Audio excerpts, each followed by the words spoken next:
Guys Cochin டியூட்டியோட part 2 video இது. நம்மளும் 1 மணி நேரம் நல்லா தூங்கிட்டு அடுத்து எங்கே கிளம்பிட்டோம்னா ஹார்பர் தான் போக போகிறோம். கஸ்டமரும் போட்டிங் போகணும்னு சொன்னாங்க. அதனால் வாட்டர் மெட்ரோ போகிறதுக்காண்டி அங்கே ஹார்பர்கிட்ட போயிட்டுருக்கோம். கஸ்டமரும் அவங்கள இந்த கரையை ட்ராப் பண்ண சொல்லிட்டாங்க. நம்மளை வண்டியை எடுத்துகிட்டு அந்த சைடு போக சொல்லிட்டாங்க. அந்த ஷிப்பு வருது பார்த்தீங்களா, அதில் தான் வண்டியை எடுத்துகிட்டு நம்ம அந்த சைடு போக போகிறோம். அதுக்காண்டி நம்ம வண்டி வெயிட்டிங்கில் நிற்கிது.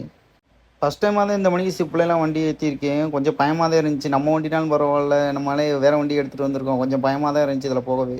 இந்த கரையிலேருந்து அந்த கரை வரைக்கும் போயிட்டு வர்றதுக்கு இது ஒரு போக்குவரத்தாகவே இருக்குது. ஒரு வண்டிக்கு 100 வாங்குறாங்க. மிச்ச வண்டிக்கெலாம் எவ்வளோ வாங்குறாங்க தெரியல. நான் போன வண்டிக்கு 100 வாங்கினாங்க. ஆப்போசிட் சைடு வந்து வண்டியை பார்க்கிங் போட்டு பார்த்தேன். பார்க்கிங் இடம்ல வண்டியை ஒரு ஓரமாக நிப்பாட்டிட்டு கொஞ்ச நேரம் நானும் உட்காந்து வேடிக்கை பார்த்துட்டு சரி கொஞ்ச நேரம் ரெஸ்ட் எடுக்கலான்னு பார்த்தா தமிழ்நாட்டில் வெயில் ஓவர் ஆகுதுன்னு கேரளாக்கில் வரும். கேரளாக்கில் அதுக்கு மேலே வைக்க இருக்கா சாமி. காலையில் சாப்பிடவும் இல்லை, இங்கிட்டு கடையும் எதுவும் இல்லை. அதனால் வடையும் ஒரு ஜூஸ் வாங்கிட்டு கொஞ்ச நேரம் ரெஸ்ட் எடுப்போம் வண்டியிலேருந்து போய் உட்காந்துருக்கேன். கொஞ்ச நேரம் பார்ப்போம், வெயிலாக நம்மளா கொஞ்ச நேரம் தூங்கினாதான் இன்னிலாம் வண்டி ஓட்ட முடியும்.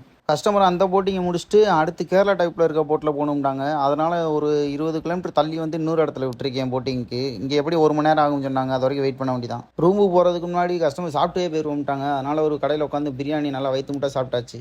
கஸ்டமரையும் கொண்டு வந்து ரூமில் விட்டாச்சு. அடுத்து நெக்ஸ்ட் பிளான் என்னென்னா அவங்க ப்ரெஸ்அப் ஆகிட்டு வருவாங்க. அடுத்து ஷாப்பிங் கூட்டி போகணும் லூலு மாலுக்கு. அதுக்காண்டி லூலு மால் போயிட்டுருக்கோம். இங்கே எவ்வளோ நேரம் ஆக போகுதுன்னு தெரில. கஸ்டமர் ஷாப்பிங்லாம் முடிச்சுட்டு ரிட்டன் ரூமுக்கு வரதுக்கு மணி 12 ஆயிடுச்சு. ஓகே கைஸ், டே 1 ஓகே. டே 2 வந்து ஒண்டர்லா போகிறோம். அதை வந்து அடுத்த வீடியோவில் கண்டினியூ பண்ணுறேன். ஓகே கைஸ், பாய். நம்ம வீடியோ பிடிச்சிருந்தா லைக் அண்ட் ஃபாலோ சப்போர்ட் பண்ணிக்கோங்க.